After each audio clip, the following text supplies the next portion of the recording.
ছোট অনেক শক্ত তোর প্রতিশোধ নেয়ার। আয় এখন আমরা দুজন মিলে প্রতিশোধ খেলি। এই মতখোর, তোর এই কানা ভাগিনা নিয়ে এখন কি করবো? হ্যাঁ ঠিকই বলেছ।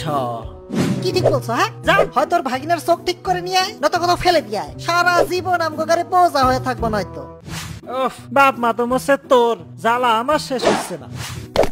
ওই যে দেখ হসপিটাল, যা গিয়ে নিজের চোখ ঠিক করে নিয়ে যা। আমি গেলাম। আর ফেশন কিন্তু আসবি না, সাবধান। হ্যাঁ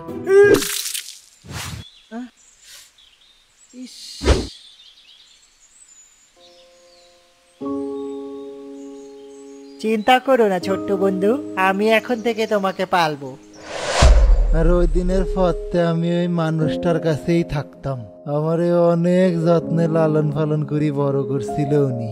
বছর খানেক যাওয়ার পর লোকটার একটা হসপিটালে ভর্তি হতে হয়। আমি রোজ যাই দেখা করি আসতাম, কিন্তু হঠাৎ একদিন আসি দেখি আমার ওই বন্ধুটারে একদল মশা মিলি টুকরো করে মারি ফেলছে।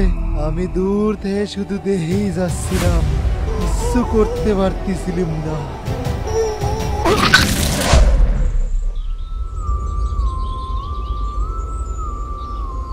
আমি তোমার মৃত্যুর বদলা নিয়েই ছাড়বো বন্ধু, আমি তোমার মৃত্যুর বদলা নিয়েই ছাড়বো।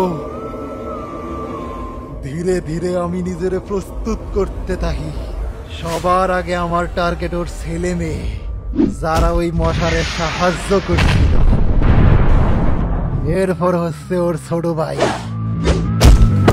তারপর হচ্ছে ওর মা।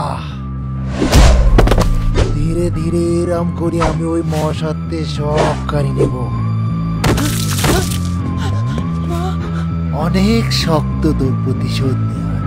আয় এখন আমরা দুজন মিলে প্রতিশোধ খেলি। আমি তোকে জানে মেরে ফেলবো মধু চোষার বাচ্চা। তার আগে একবার নিজের বউর একটু দেখিলাম। আমার বউ, আমাকে বাঁচাও প্লিজ। আমার বডিতে যদি একটা আঁচড় লাগে, ওইদিকে তোর বউয়ের শরীর থেকে তার মাথা আলাদা হয়ে যাবে। দয়া করে আমার বউটারে ছেড়ে দে।